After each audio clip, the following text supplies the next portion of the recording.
Hello and welcome to the Capital Study Circle. Capital Study Circle में आप सभी का स्वागत है। तो जैसा कि हमारा प्रैक्टिस सेट चल रहा है, यूपी टीजीटी पीजीटी सिविक्स से जो दे रहे हैं या यूपी एचईएससी नेट जेआरएफ के पॉलिटिकल साइंस से जो दे रहे हैं, उनके लिए प्रैक्टिस सेट काफ़ी इम्पोर्टेंट है और काफ़ी बेनिफिशियल भी है।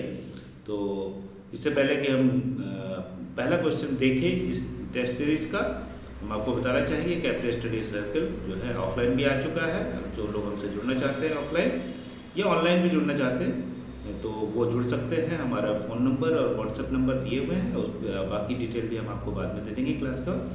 तो पहले शुरू करते हैं और क्वेश्चन हम बता दें कि ये बाइलिंगुअल है, क्योंकि जो क्वेश्चन आते हैं एग्ज़ाम में वो भी इसी तरह से आते हैं। और दूसरा, अगर आपको हिंदी और इंग्लिश पे थोड़ी कमांड है तो कम से कम 2-3 क्वेश्चन ऐसे आते हैं कि जिससे आप आसानी से सॉल्व कर सकते हैं। इसके अलावा जो क्वेश्चन है उसके बारे में हम इधर उधर आसपास की बात करते हैं, तो हम इससे कवर कर लेते हैं कि जितने भी क्वेश्चन पूछे गए हैं और पूछे जा सकते हैं वो हम कवर कर लेंगे उस आइडिया के थ्रू। जब हम उस क्वेश्चन के बारे में जो पूछे गए हैं, जो रिपीट होते हैं, उनके बारे में बात करते हैं और उनके आसपास की बात करते हैं। जब उनको एक्सप्लेन करते हैं, उनके बारे में हम बात करते हैं, तो वो प्रोबेबल क्वेश्चन होते हैं कि जो आ सकते हैं।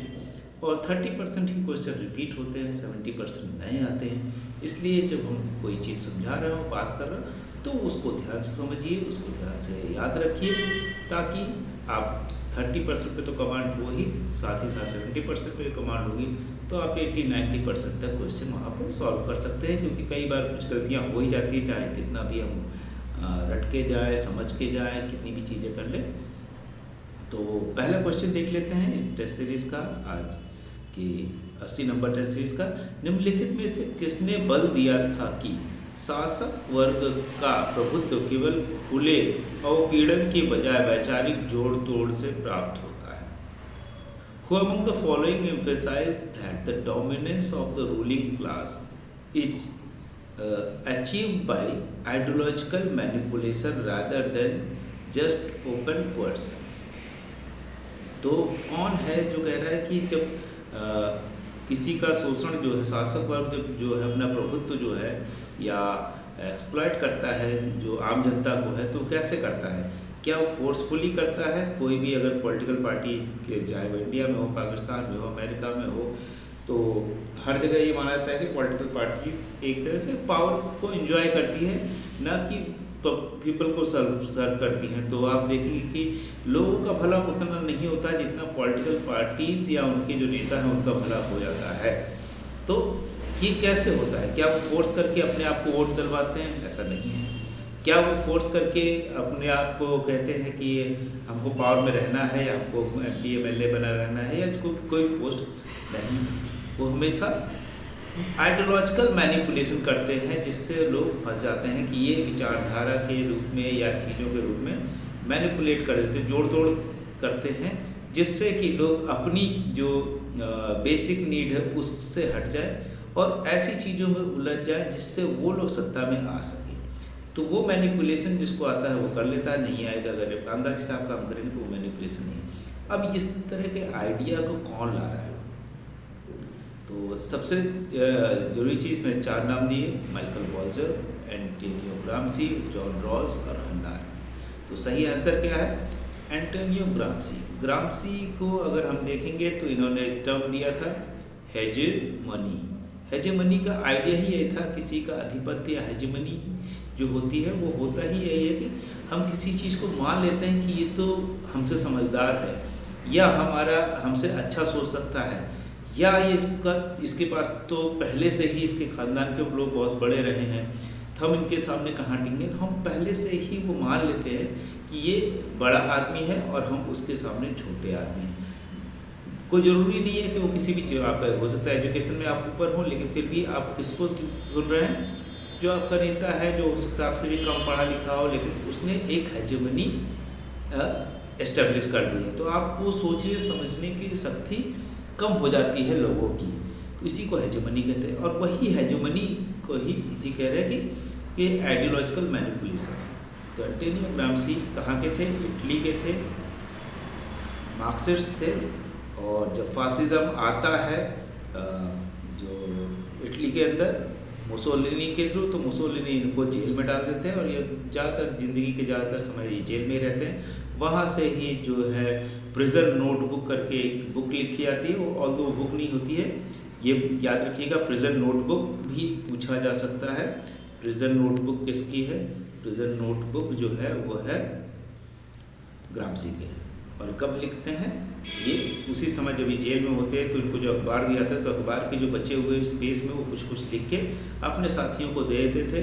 बाद में बाहर जाके वो प्रिजन नोटबुक के नाम पे छपा है। तो ये भी क्वेश्चन एक बन सकता है। तो आगे बढ़ते हैं, सेकंड नंबर क्वेश्चन देख लेते हैं कि सेकंड नंबर क्वेश्चन क्या कह रहा है। निम्नांकित विचारकों में से कौन जीव जगत की औपनिवेशिक अवधारणा से संबंधित है? Which of the following thinker is related to the concept of colonization of the life world? ये भी अच्छा क्वेश्चन है कि अगर आप देखेंगे तो एक ऐसे ही है, colonisation of the life world नाम से। अभी ये ऐसे किसका है? वो है, इसमें से 4 ऑप्शन दिए हुए, मैक्स वेबर का है, हैबरमास का है, कार्ल पॉपर का है, जॉन रॉल्स का है। तो कॉलोनाइजेशन ऑफ लाइफ वर्ल्ड मतलब जीव जगत की औपनिवेशिकता जो है वो किसका है? ये एक ऐसे है, बहुत पॉपुलर ऐसे है और इसको लिखा है हैबरमास ने। तो सही आंसर क्या हो जाएगा? 2 इसका, हैबरमास। ये टर्मिनोलॉजी है, यूज़ की जाती है, इसको याद रखिएगा। आगे बढ़ते हैं, नंबर 3 क्वेश्चन देख लेते हैं। 3 नंबर क्वेश्चन क्या कह रहा है? वैधता के संकट की प्रवृत्ति के बारे में हैबरमास का प्रस्तावित स्पष्टीकरण है। व्यवस्थित सीमाएं, सार्वभौमिक मूल्य प्रणालियों के माध्यम से अधिक भार, सांस्कृतिक परंपरा में प्रशासनिक हस्तक्षेप के अनपेक्षित दुष्प्रभाव। अब इसको इंग्लिश में देख लेते हैं। Habermas proposed explanation of the legitimation crisis tendency are systematic limits, overloading through universalistic value system, unintended side effects of administrative intervention in cultural tradition। तो इसमें से सही क्या होगा? इसका सही है कि सिस्टमेटिक लिमिट्स तो है कि लेजिटिमेट क्राइसिस जो है क्यों आती है, सिस्टमेटिक लिमिट्स हैं। इसके अलावा unintended side effect of administrative intervention in cultural tradition, जो पारंपरिक चीज़ें चल रही है उसमें एडमिनिस्ट्रेटिव इंटरवेंशन होने से भी जो क्राइसिस आ जाती है लेजिटिमेसी की, कि मान लिया एडमिनिस्ट्रेशन जबरदस्ती कुछ ऐसा कर रहा है जहाँ पे जो हज़ारों साल से चीज़ें चली आ रही हैं और उससे कई बार नुकसान नहीं हो रहा, उसमें भी अगर इंटरफेयर करता है तो लोग क्या करते हैं, उस अथॉरिटी को मानने के लिए मना कर देते हैं कि हम नहीं मानेंगे। या आज के समय में बहुत सी ऐसी चीज़ें हैं कि तो वहाँ पे लेजिटिमेसी का क्राइसिस आ जाता है और वो ये 2 चीज़ें सही। ओवरलोडिंग थ्रू यूनिवर्सलिस्टिक वैल्यू सिस्टम ये नहीं कहते हैं। तो सार्वभौमिक मूल्य प्रणालियों के माध्यम से अधिक भार ये नहीं है, बाकी ये दोनों सही हैं। इसके लिए 1 और 3, तो 2 इसका सही आंसर हो जाएगा। आगे बढ़ते हैं, चौथा नंबर क्वेश्चन देख लेते हैं। चौथा नंबर क्वेश्चन में क्या कहा जा रहा है? तो 4th number question, black skin white mask नामक पुस्तक के लेखक कौन है? Who is the author of the book black skin white mask? ये क्वेश्चन बहुत बार पूछा जाता है, जहाँ कहीं भी इसमें से अगर देखिए 4 नाम है, हैबरमास, हन्ना अरेंट, फ्रेंच फैनन, एडवर्ड सही। तो फ्रेंच फैनन इसका सही आंसर है। फ्रेंच फैनन के नाम से जब भी क्वेश्चन आता है तो मोस्टली यही पूछा जाता है, ब्लैक स्किन वाइट मास्क, क्योंकि ये खुद ही ब्लैक थे और कैरिबियन जो कॉलोनी थी फ्रांस की, उसके वहाँ के सिटीजन थे। बाद में फ्रांस चले जाते हैं, फ्रांस जाके ये साइकेट्रिस्ट, साइकोलॉजिस्ट की तरह काम करते हैं और वहाँ पर वो चीज़ों को साइकोलॉजिकली समझते हैं कि किस तरह से जो ब्लैक हैं वो भी वाइट की तरह रहना चाहते हैं। एक तो खुद एक्सप्लॉयटेड है, लेकिन जैसे ही वो थोड़ा सा अमीर होते हैं तो वो खुद भी अपने ही लोगों को एक्सप्लॉयट करते हैं, अपने ही लोगों को स्लेव की तरह बिहेव करते हैं और वो सोचते हैं कि हम बड़े आदमी बन गए हैं। तो ऐसा नहीं कि सिर्फ वाइट उनको एक्सप्लॉयट कर रहे हैं, ब्लैक भी जब अमीर हो जाते हैं या पावरफुल हो जाते हैं, उनको कुछ पावर मिल जाती है, तो या ब्यूरोक्रेसी में चले जाते हैं, तो वो उसी तरह से कहते हैं बिहेव करने लगते हैं। तो इसी तरह की चीज़ों को साइकोलॉजिकल एनालिसिस करते हैं ब्लैक स्किन वाइट मास्क नामक बुक में। तो उसका सही आंसर हो जाएगा फ्रेंच फैन। आगे देखते हैं 4th नंबर क्वेश्चन के बाद 5th नंबर क्वेश्चन पे पहुंच जाते हैं। 5th नंबर क्वेश्चन क्या कह रहा है?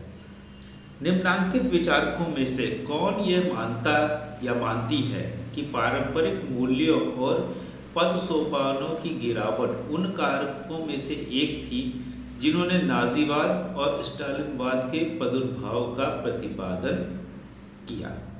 अब इनमें से हमारे पास 4 ऑप्शन है, इंग्लिश में भी देख लेते हैं, उसके बाद हम इसको आगे बढ़ते हैं। तो हमारे पास who among the following thinkers believes that decline of traditional values and hierarchies was one of the factors which explained the advent of Nazism and Stalinism। तो नाजिज्म और स्टालिनिज्म जो है, नाजिज्म जर्मनी में आता है और स्टालिनिज्म इन्होंने बोला है जो सोवियत यूनियन में स्टालिन आते हैं। तो जर्मनी में हिटलर के रूप में और इटली में मुसोलिनी के रूप में, और वो एक ही कैटेगरी में नाजिज्म, फासिज्म और कम्युनिज्म को एक ही कैटेगरी में रखती हैं। तो इससे रखती हैं मैंने बोल दिया, तो इसका मतलब 2 लोग हो सकते हैं, एन रैंड हो सकती है या हन्ना अरेंट। तो क्योंकि नाजिज्म से खुद भी परेशान थी और उसकी वजह से वो चली जाती है, यूएस में रहती हैं, और इनकी जो राइटिंग है वो बहुत पॉलिटिकल फिलोसोफर की तरह तो नहीं है, लेकिन इनकी राइटिंग्स में बहुत से आइडिया ऐसे हैं जो समझाते हैं, जो बताते हैं किस तरह से जो है एक्सप्लॉयटेशन है फासिज्म का या नाजिज्म किस तरह से एक्सप्लॉयट करता है, और लोग कैसे उसी चीज़ से कन्विंस हो जाते हैं कि ये सही, मेजॉरिटी कैसे कन्विंस हो जाती है कि ये सही आइडिया है जबकि वो दूसरों को एक्सप्लॉयट कर रहे हैं।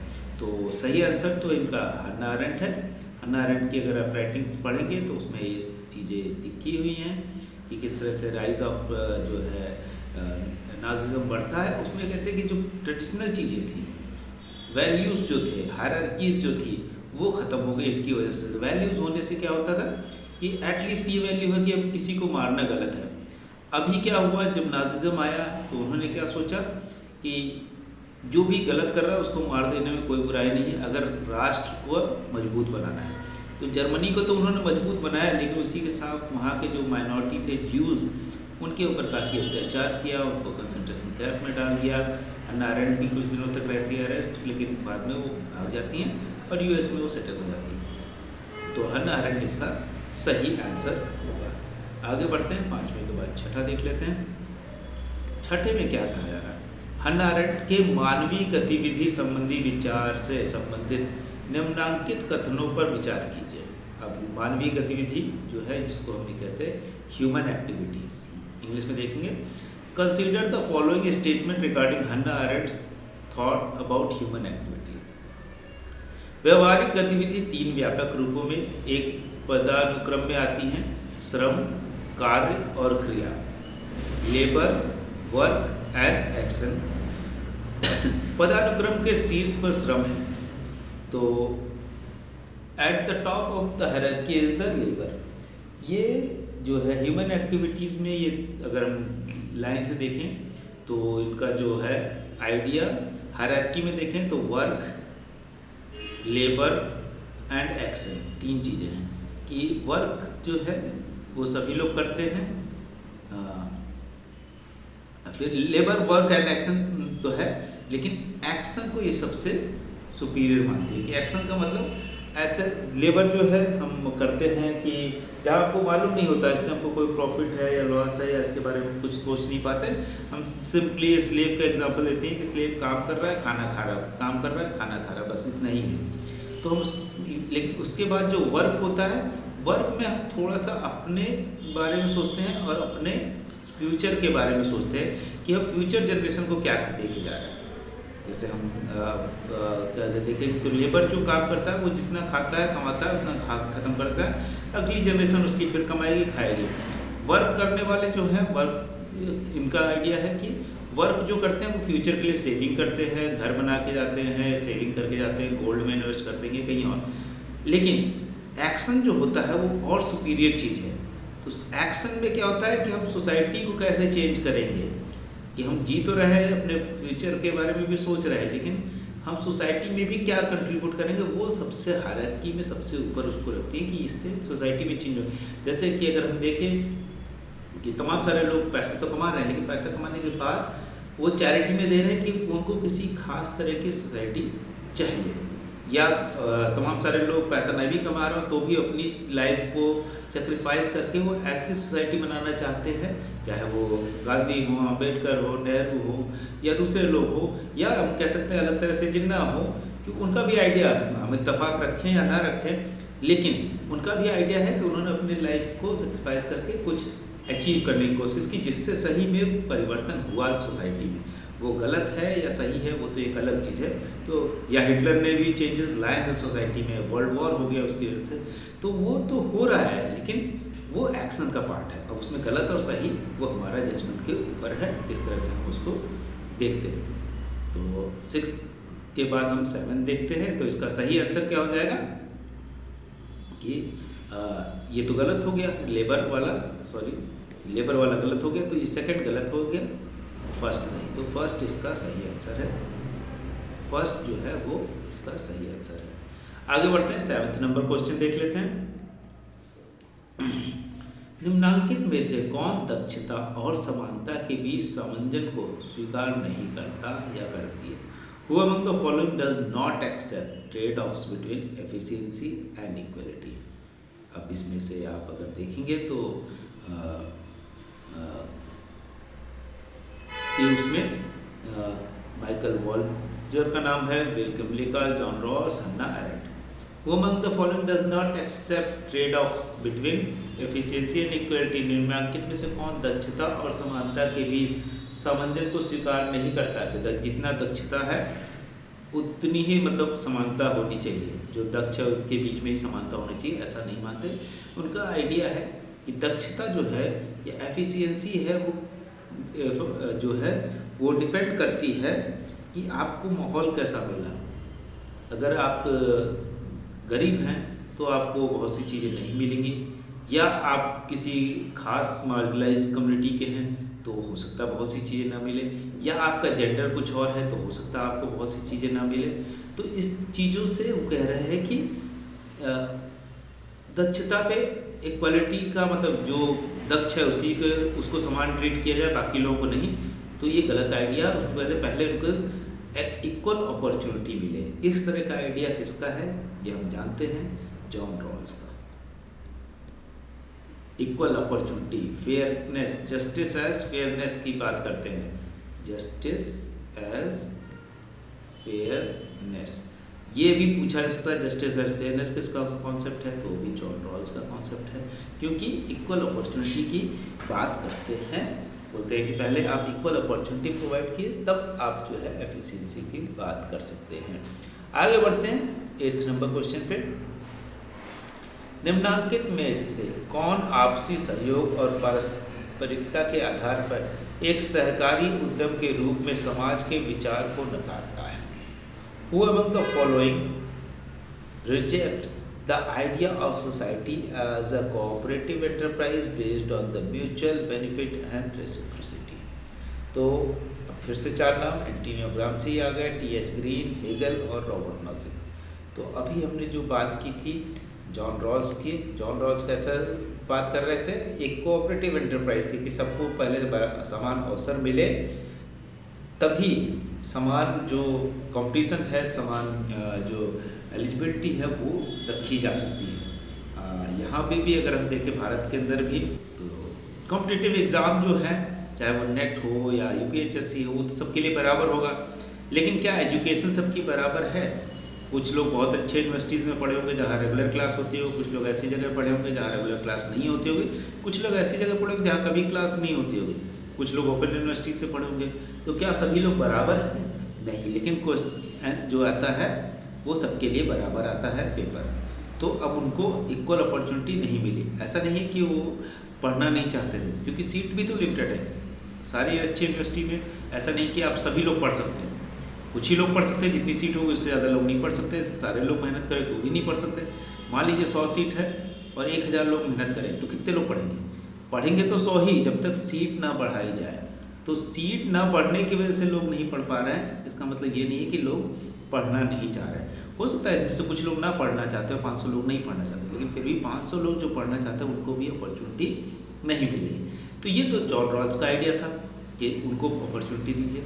अब जो आइडिया है उनके अगेंस्ट में जो आता है वो है रॉबर्ट नॉजिक का। रॉबर्ट नॉजिक कहते हैं कि इस तरह से तो सोसाइटी में कॉम्पिटिशन ही ख़त्म हो जाएगा, और जो उनका आइडिया है जॉन लॉक जो है उससे चलने का कि सभी फ्री हैं अपने अपने आप को एक्सप्रेस करने के लिए, और स्टेट जो है बस किसी को रोके ना, और सब लोग फ्री हैं, सबके पास अपना कॉन्शियसनेस है, सबके पास अपना दिमाग है, सब लोग अब कम्पीट करके आगे बढ़ सकते हैं, और स्टेट को इसमें इंटरफेयर नहीं करना चाहिए कि सबको एक बराबर लाया जाए। बोले एक बराबर लाने का मतलब क्या हो जाएगा कि अगर जो पीछे है उसको यहाँ लाने पे इसके साथ इनजस्टिस हो जाएगा, तो इनजस्टिस हो जाएगा। तो ये आइडिया है रॉबर्ट नॉजिक का, और रॉबर्ट नॉजिक कह सकते हैं कि जो ट्रेडिशनल जो कैपिटलिज्म था उसको फिर से लाने की कोशिश करते हैं सोसाइटी में, और लिबरल आइडिया जो है, ट्रेडिशनल लिबरल जो है उसको लाते हैं, और इनका प्रभाव भी पड़ता है। जो अगर आप देखेंगे तो तमाम सारे वर्ल्ड के लीडर, मार्गरेट थैचर जैसे, रीगन जैसे, या तमाम सारे दूसरे लोग जो है इनसे इन्फ्लुएंस भी होते हैं, वो अपने देश में उस तरह की आइडिया जो ट्रेडिशनल लिबरलिज्म था उसको लागू करते हैं। और ऑल्दो उसका फ़ायदा नुकसान अलग बात है, बाद में हम इसको कभी डिस्कस करेंगे। तो रॉबर्ट नॉजिक इसका सही आंसर हो जाएगा। अब अगला क्वेश्चन देख लेते हैं, 9th नंबर क्वेश्चन। और एक बात बताना चाहिए कि रॉबर्ट नॉजिक और जो जॉन रॉल्स थे ये दोस्त भी थे, लेकिन एक दूसरे के बहुत क्रिटिक भी थे। निम्नलिखित में से कौन सा सिद्धांत नॉजिक के हकदारी के सिद्धांत के भाग हैं? Which of the following principle are the part of Nozick's theory of entitlement? तो एंटाइटलमेंट की जो थ्योरी है उसमें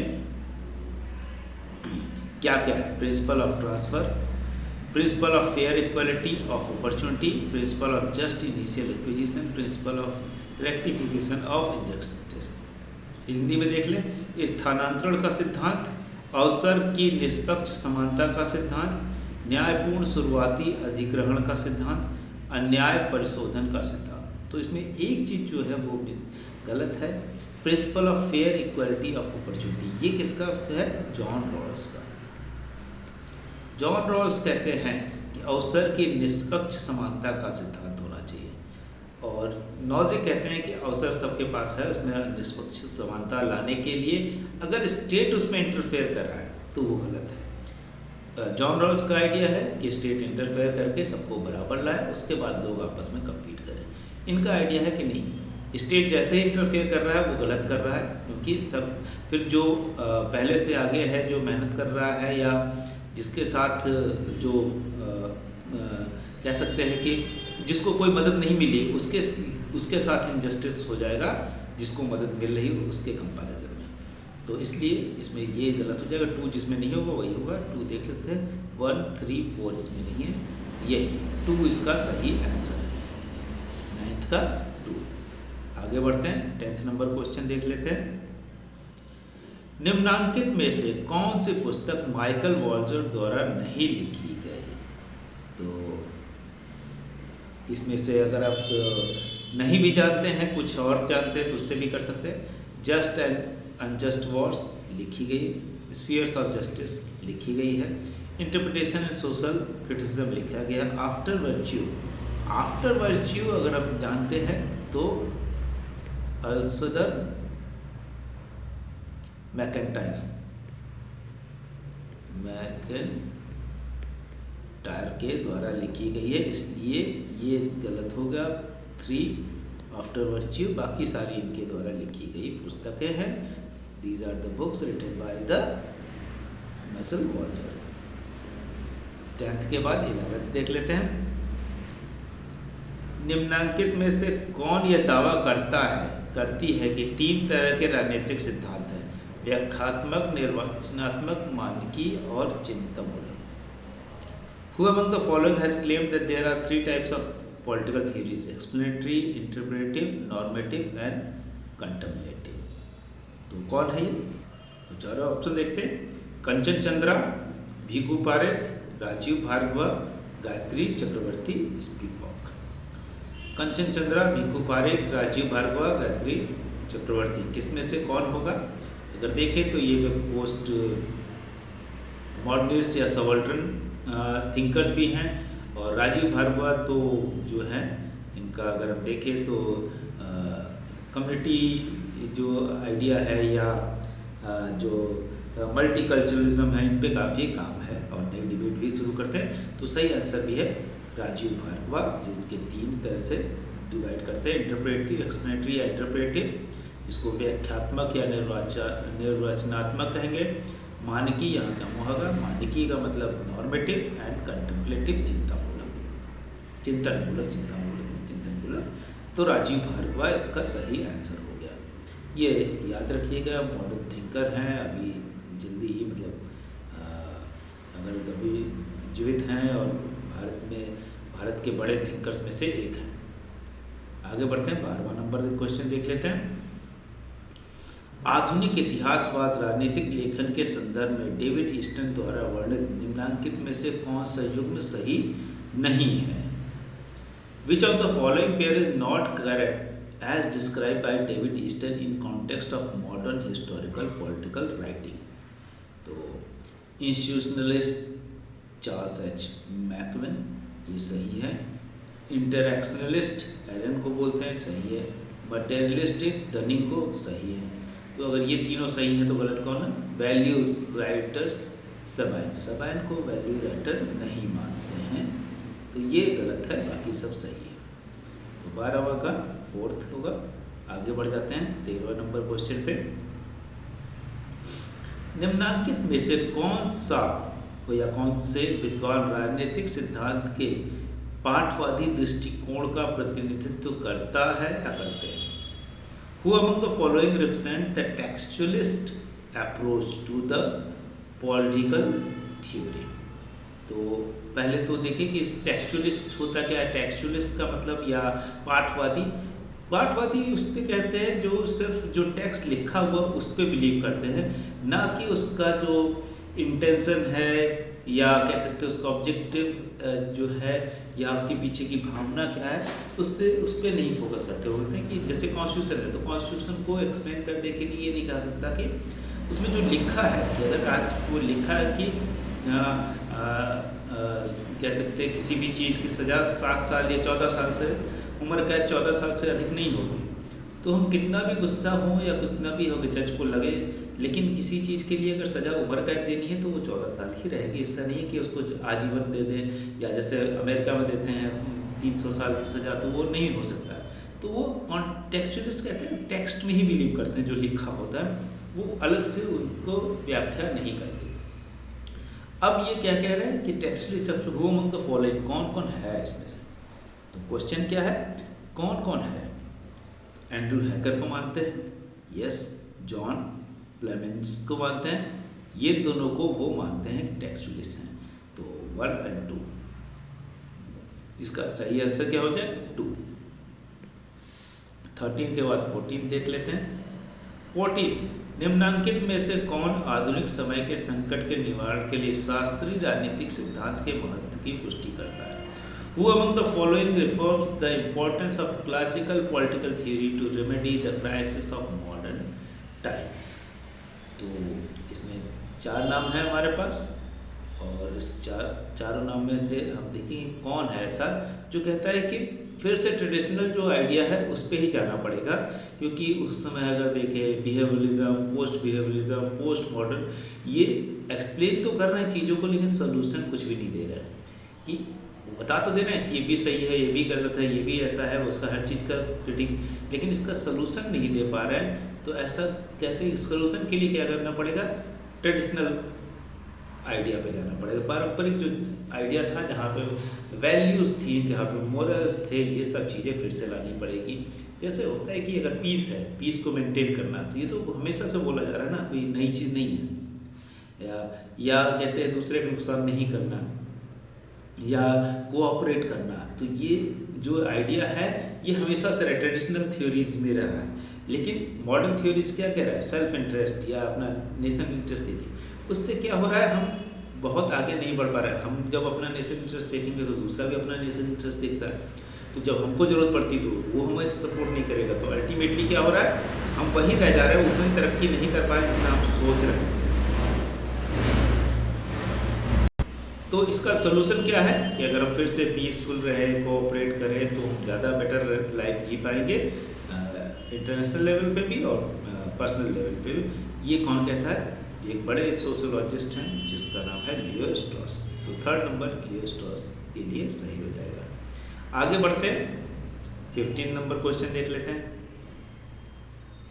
15 नंबर क्वेश्चन क्या कह रहा है, डेविड ईस्टन निम्नलिखित में से किसकी आलोचना करते हुए तथ्यों को निष्प्रयोजकता का उल्लेख करते हैं।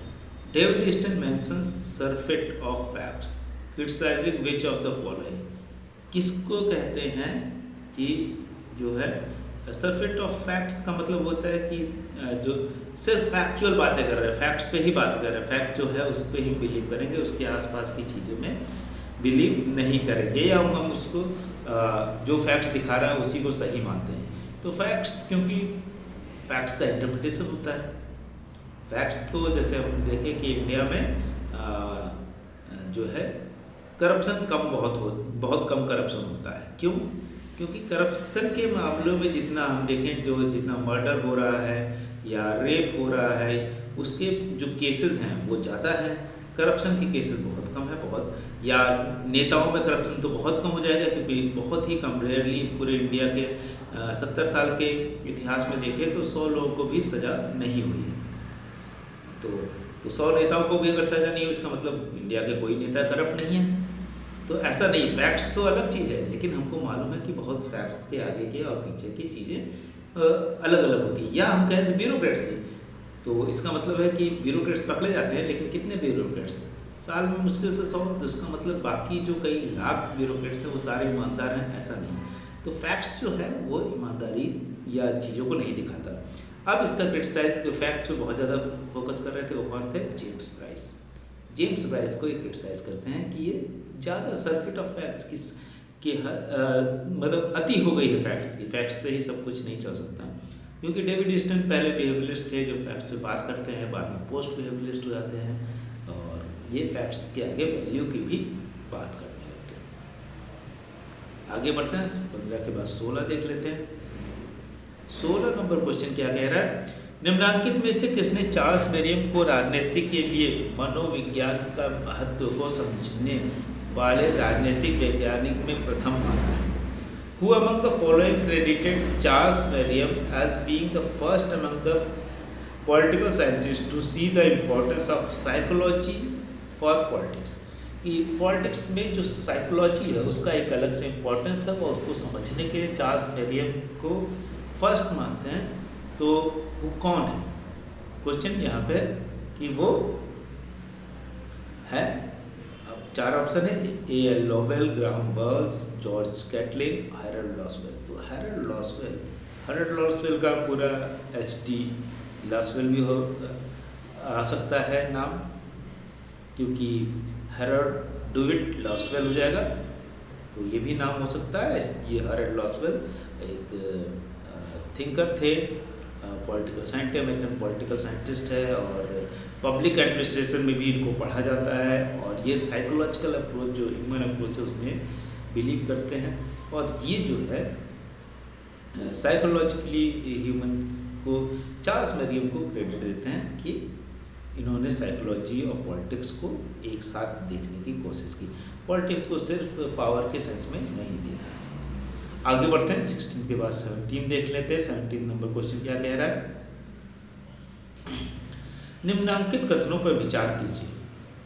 अनुभविक सिद्धांतवादी और परानुभविक सिद्धांतवादी के रूप में राजनीतिक विज्ञान की 2 श्रेणियों को रॉबर्ट डहल द्वारा वर्णित किया गया है। अनुभविक सिद्धांतवादियों का विचार है कि राजनीति के अध्ययन को न तो शुद्ध विज्ञान के रूप दिया जा सकता है और न ही दिया जाना चाहिए। तो इसका सेकंड ऑप्शन है कि दो इंग्लिश में देख लेते हैं। The two categories of political scientist as empirical theorist and trans empirical theorist have been described by Robert Hale. According to the empirical theorist the study of politics neither can not should be purely scientific. अब यहाँ पे empirical है या अनुभविक जो है, तो अनुभविक तो सीधे सीधे डेटा पे ही बात करते हैं कि अनुभव के आधार पे हमको दिख रहा है, हम लगातार करके देख रहे हैं, अनुभव से हमको यही मिल रहा है, इसलिए इस पर दूसरी चीज़ें नहीं डालनी चाहिए कि वैल्यूज़ और दूसरी चीज़ें नहीं डालनी चाहिए।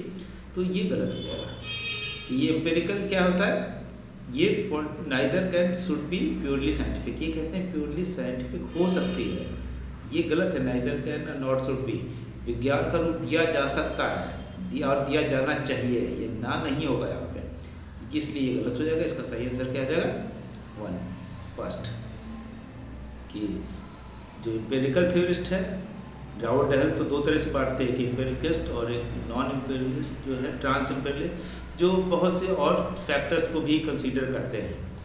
तो इसलिए हम देख सकते हैं कि इसका सही आंसर जो है 1 हो जाएगा। आगे देखते हैं 17 के बाद 18 देख लेते हैं। व्यवहारवाद की बौद्धिक आधारशिला में शामिल है नियमितताएं, व्यवस्थापन, शुद्ध विज्ञान, वियोजन। The intellectual foundation stones of behaviourism consist of ये जो बिहेवियरिज्म का फाउंडिंग फादर कौन है, डेविड ईस्टन। अभी हमने देखा, तो डेविड ईस्टन शुरुआत में तो बिहेवियरिज्म में बिलीव करते हैं और बहुत ही एम्पेरिकल, अभी जो हम बात कर रहे थे एम्पेरिकल डेटा पे बात करते हैं कि सब कुछ साइंटिफिकली प्रूव हो सकता है और इसमें वैल्यूज़ को ज़रूरत नहीं है और फैक्ट्स पे फोकस करते हैं। लेकिन कुछ दिनों बाद वो जब वियतनाम वॉर हो जाती है, हमने आपको बताया भी होगा कि और ये जज नहीं कर पाते कि ऐसा हो सकता है, तो वो सोचते हैं कि सारे फैक्ट्स होने के बावजूद भी हम जब जज नहीं कर पा रहे हैं कि ऐसा हो सकता है, प्रेडिक्ट नहीं कर पा रहे हैं, तो फिर ये इसका मतलब कहीं ना कहीं मिसिंग है। तो उसमें बोलते हैं वैल्यूज़ और बाकी चीज़ों को जोड़ते हैं और फैक्ट्स को, जो हमने अभी बात की कि पैरा एम्पेरिकल जो है, एम्पेरिकल जो है आइडिया ले आते हैं पोस्ट बिहेवियरिज्म में। लेकिन यहाँ पे बात बिहेवियरिज्म की आ रही है। बिहेवियरिज्म क्या कहता है, उसमें रेगुलरिटीज़ होनी चाहिए, लगातार होना, नियमितता होनी चाहिए, सिस्टमाइजेशन होना चाहिए, प्योर साइंस की तरह बिहेव करता है बिहेवियरिज्म में। डिसइंटीग्रेशन नहीं होता, इसका वियोजन नहीं होता कि अलग अलग तोड़ कर नहीं किया जाता, कंप्लीट टोटलिटी में इसको दिखाता है। तो देख सकते हैं 1 2 3 सही आंसर है इसका, 18वें का 3 सही हो जाएगा। इसके बाद हम देख लेते हैं 19वां नंबर क्वेश्चन। उत्तर व्यवहारवाद से संबंधित नारा या नारे हैं असंगत रूप से निश्चित होने की अपेक्षा अस्पष्ट होना श्रेयस्कर है। अस्पष्ट होने से गलत होना अधिक अच्छा है। The slogans related to the post behaviourism is, post behaviourism के स्लोगन जो है वो क्या है, it is better to vague than non relevant precisely, it is better to wrong than wake.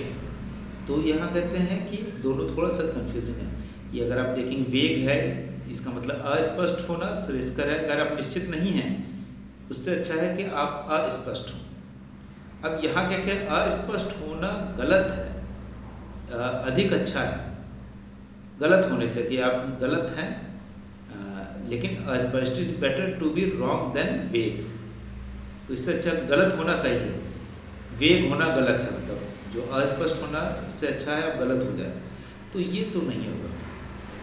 19th का कि ये आइडिया क्या है, पोस्ट बिहेवियरिज्म जो है इसमें है कि अगर आप बिल्कुल सही नहीं भी हैं तो भी आप कम से कम कुछ वेग अस्पष्ट बातें कर तो रहें, कम से कम ये हो सकता है अस्पष्टता के साथ। ऐसा ना हो कि कुछ गलत ही बता दें कि यही होगा, फैक्चुअल है यही होगा, लेकिन वो हो ना, तब क्या होगा। तो फिर वो इससे बेटर है कि अस्पष्ट हो कि आप बताइए ये भी हो सकता है, ये भी हो सकता है, ये भी, तो तीनों ऑप्शन में से कुछ हो सकता है। तो पोस्ट बिहेवियरिज्म यही काम करता है कि कई ऑप्शन कई बार दे देता है। या आजकल के समय आप देखेंगे कि कौन जीत रहा है इलेक्शन, अभी आज के समय इलेक्शन, गुजरात इलेक्शन या हिमाचल का इलेक्शन आ रहा है, तो आप उसको देखेंगे तो इलेक्शन कौन जीत रहा है, तो कुछ लोग बहुत क्लियरली बोल देंगे यहाँ ये जीत रहे हैं, जो पॉलिटिकल पार्टी के लोग होंगे वो तो बोलेंगे अपना हम तो जीत रहे हैं, लेकिन जो एनालिस्ट होते हैं वो क्या कहते हैं, पोस्ट बिहेवियरिस्ट अप्रोच लेते हैं। ये भी हो सकता है, अगर ये हुआ तो ये हो जाएगा, उस समय तो कुछ और इंसिडेंट नहीं हुआ तो ये भी जीत सकते हैं। तो इस तरह से वेग होकर बताते हैं कि ऐसा नहीं कि यही जीत रहे हैं, क्योंकि आज के समय इलेक्शन अगर 15 दिन बाद है, 20 दिन बाद है, 1 महीना 2 महीने, तो क्या क्या हो सकता है, उस बीच में कोई इंसिडेंट हो गया, कुछ हो गया तो बहुत सी चीज़ें पलट जाती हैं। तो वो चीज़ें वैल्यूज़ भी मैटर करती हैं। तो इसलिए सही आंसर क्या हो जाएगा, सिर्फ एक। आगे बढ़ जाते हैं 19 नंबर के बाद 20 नंबर क्वेश्चन देख लेते हैं।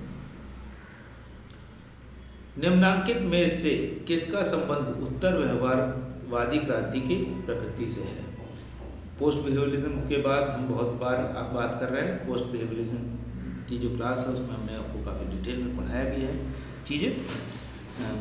सार तत्व तकनीक से पहले आना चाहिए। क्रियाशीलता के उत्तरदायित्व का वहन करना, व्यवसायों का राजनीतिकरण। Substance must proceed technique to bear the responsibility for acting, politicization of the profession।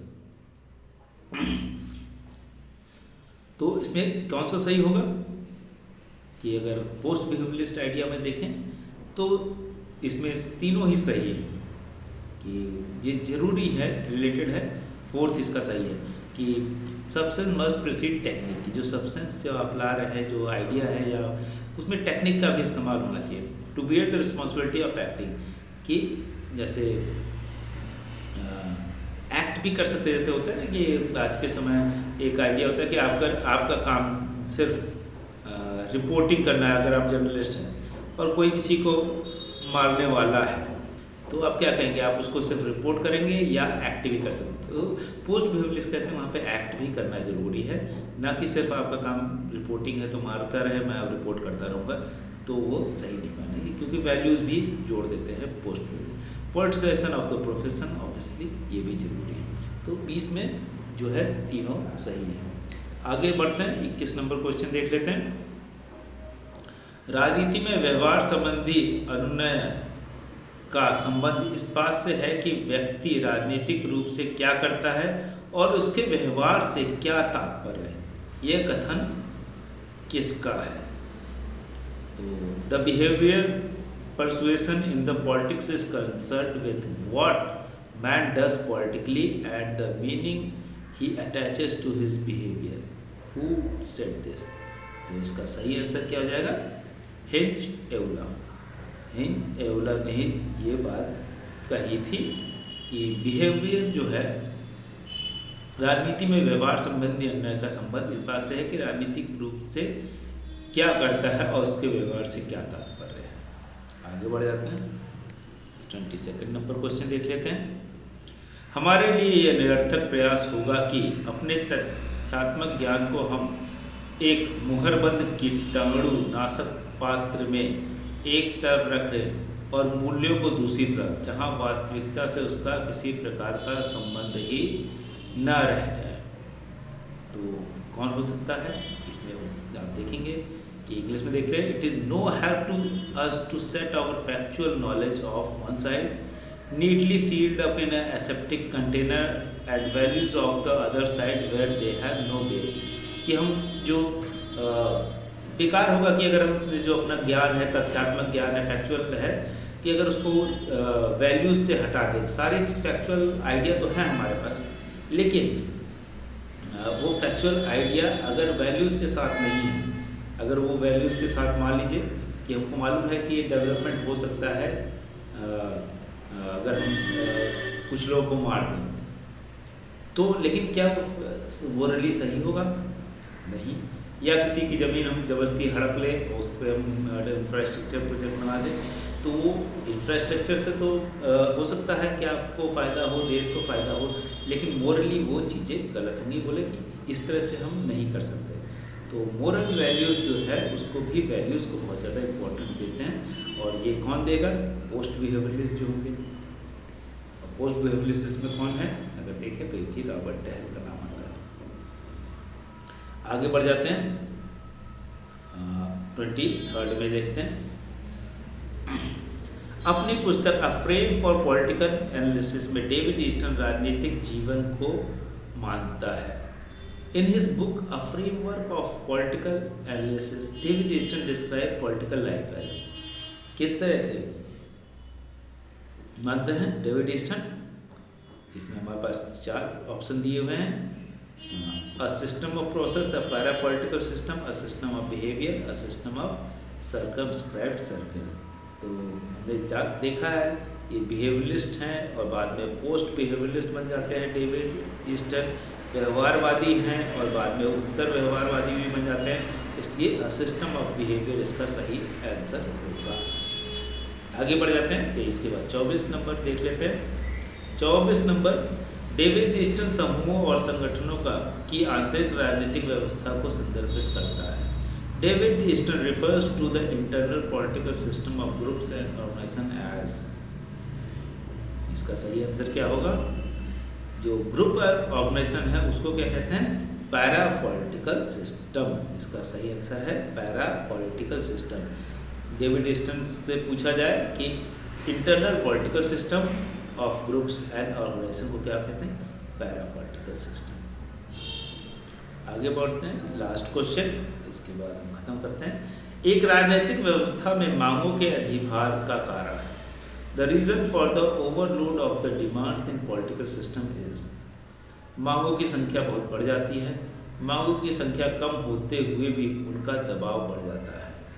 तो इसका सही आंसर क्या है कि the reason for the overload of demand in a political system is the demands are excessive in quantity, ये भी सही है।